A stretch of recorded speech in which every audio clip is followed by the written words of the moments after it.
ज्ञान केंद्र में आप सभी का स्वागत है। आज की वीडियो बहुत ही महत्वपूर्ण होगी क्योंकि आज की वीडियो में हम जानेंगे डायोड क्या होता है और डायोड से हम half wave rectifier, full wave rectifier व ब्रिज रेक्टिफायर कैसे बनाते हैं, कैसे ये डायोड काम करता है इन तीनों रेक्टिफायर्स के साथ में। तो देखिए, डायोड की इमेज मैं यहाँ पे लगा देता हूँ जिससे आप जान पाइए डायोड कैसे काम करता है। डायोड के दो सिरे होते हैं, एक एनोड और दूसरा कैथोड। एनोड पर हम सप्लाई देते हैं और कैथोड से सप्लाई आगे निकलती है, जो कि अगर हम एनोड पर एसी सप्लाई दे रहे हैं तो कैथोड से हमें डीसी सप्लाई प्राप्त होती है। अब इनका जो प्रयोग है वो half wave rectifier, full wave rectifier और इसके अलावा ब्रिज रेक्टिफायर में कैसे प्रयोग करते हैं, इसे जानने के लिए वीडियो आगे देखते हैं। तो चलिए वीडियो को शुरू करते हैं। तो सबसे पहले हम जानेंगे हाफ वेव रेक्टिफायर के विषय में। मान लीजिए ये हमारे पास एक ट्रांसफार्मर है जिसकी आउटपुट वोल्टेज 12 वोल्ट है। अब यदि हमें इसमें हाफ वेव रेक्टिफायर बनाना है तो हाफ वेव रेक्टिफायर बनाने के लिए केवल एक डायोड का प्रयोग होता है। हम यहाँ पर एक डायोड लगाएंगे। ये डायोड का सिंबल होता है, मैं आपको बता चुका हूँ। ये डायोड का सिंबल है और यहाँ से जो सीधी सप्लाई है डायोड के एनोड पर दी जाएगी, कैथोड से आउटपुट निकलेगी और यहाँ से ये जो जो दूसरा पॉइंट होगा इसका, यहाँ से सीधा आगे चला जाएगा। यहाँ पर ये कंडेंसर का पॉजिटिव सिरा होगा और ये यहाँ से नेगेटिव पॉइंट से जुड़ जाएगा। तो जो हमें आउटपुट वोल्टेज मिलेगी वो हमें 12 वोल्ट डीसी मिलेगी। केवल एक डायोड हमें यूज़ करना है, इसे कहा जाता है हाफ वेव रेक्टिफायर। अब जैसे मैं आपको बता चुका हूँ कि जो रेक्टिफायर्स होते हैं वो तीन प्रकार के होते हैं।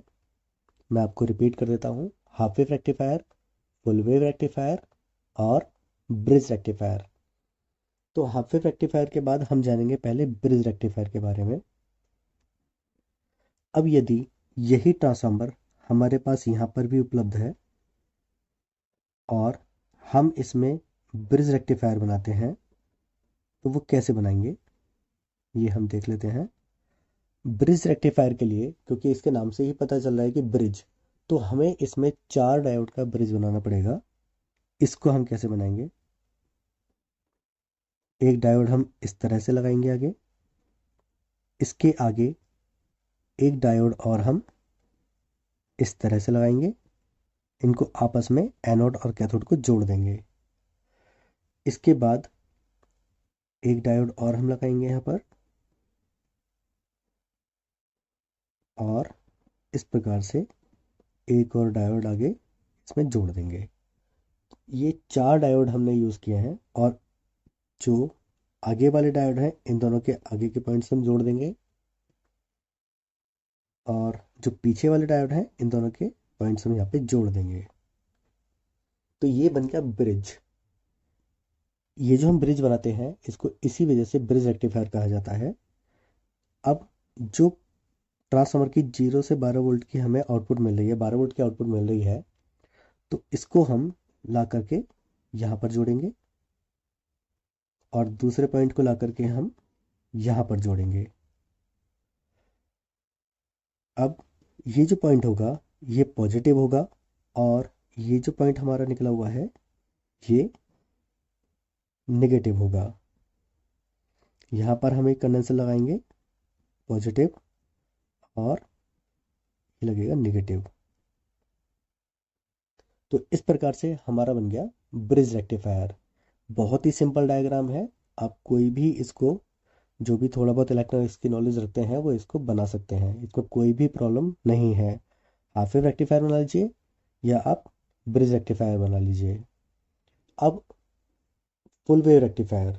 फुल वेव रेक्टिफायर में क्या होता है, देखिए यहाँ पर हमारे पास जो ट्रांसफार्मर था उसमें दो ही आउटपुट के तार थे, इसमें भी दो ही आउटपुट के तार थे, लेकिन प्राइमरी कॉइल में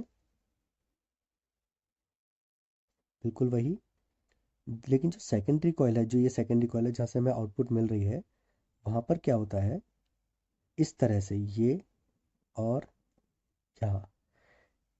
यहाँ पर क्या होगा, आप मान के चलिए कि ये 6 वोल्ट, 0 वोल्ट और ये 6 वोल्ट, ये यहाँ पर 3 वायर हमें मिलेंगे। 12 वोल्ट की सप्लाई तो हमें मिलेगी यहाँ पर, लेकिन हमें कैसे मिलेगी वो 6 और 6 12 और बीच में 0।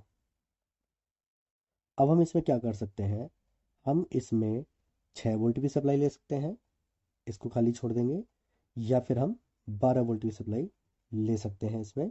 12 वोल्ट के लिए हमें इसमें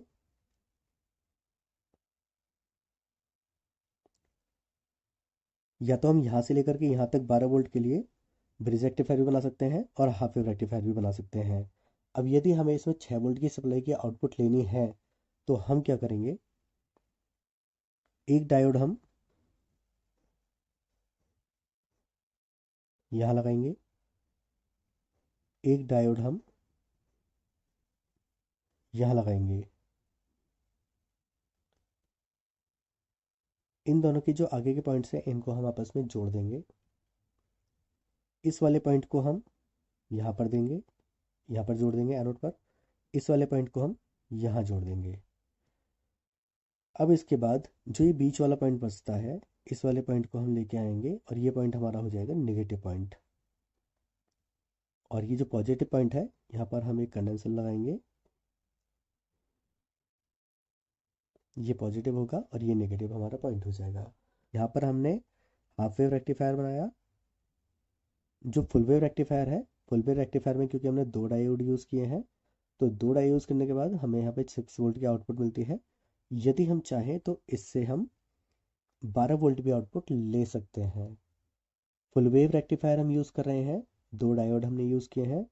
ध्यान दीजिएगा, इस ट्रांसफार्मर में 3 ही आपको आउटपुट के पॉइंट मिलते हैं। इसकी इमेज मैंने साथ में लगा दी है, कैसा ये ट्रांसफार्मर होता है।